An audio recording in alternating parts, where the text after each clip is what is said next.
What's up, everybody? Jesse couldn't make it today, but as always, I'm gonna dap my boy up, even though he ain't here. Still sending love out to him. But we're gonna go ahead and jump right into it.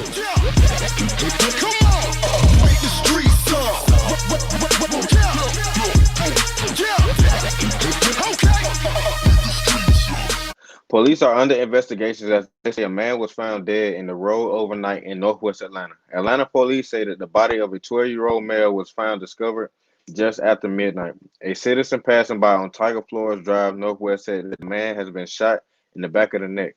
Investigators say that they believe the victim was shot somewhere else and their body was dumped on Tiger Flores Drive Northwest.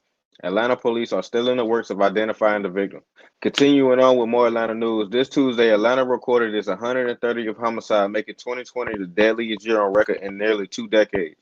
With more than a month to go, city officials have struggled to curb the spike in the violence of this year, which surged over the summer with several high-profile deaths, and this includes those of Rashad Brooks and the 8-year-old Sakura Turner. Since then, Atlanta homicides have continued at a steady rate, with police investigating at least 8 fatal shooters in November alone. Atlanta hasn't seen homicides counts this high since 2003, when there were 148 killings across the city. According to the police department's latest crime data, murders are up more than 40% compared to this time last year, and shootings are up 35%. Although most of the other crimes are down after the pandemic, officials say they are seeing numbers we have not seen in Atlanta as it relates to the murder rate. They added lastly that they recognize that this is a problem, and right now their eyes on Atlanta as they try to rectify the crimes. But all tears were not all bad tears, as Kroger had a surprise gift in store when one customer arrived at the checkout counter.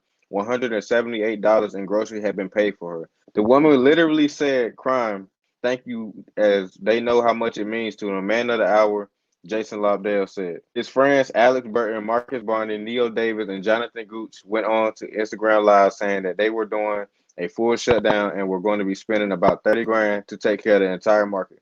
They were roughly around $40,000, Lobdell said, as they all went to say the pleasure was all theirs.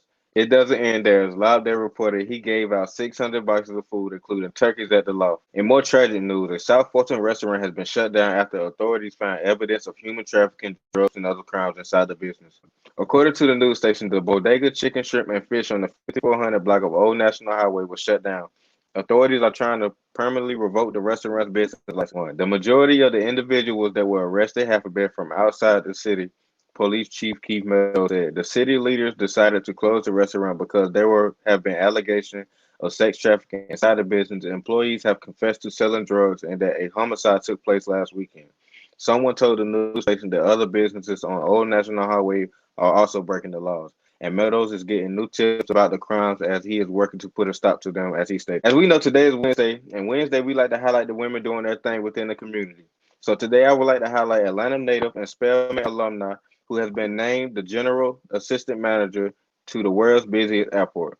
Wednesday marks the history for Ja Farrell, who has been serving as the interim assistant GM at Hartsfield-Jackson International Airport. She will now have the role permanently. She will also be the head of marketing as she deserves for her diligence and her hard work. So congratulations and shout out to Miss J. Farrell.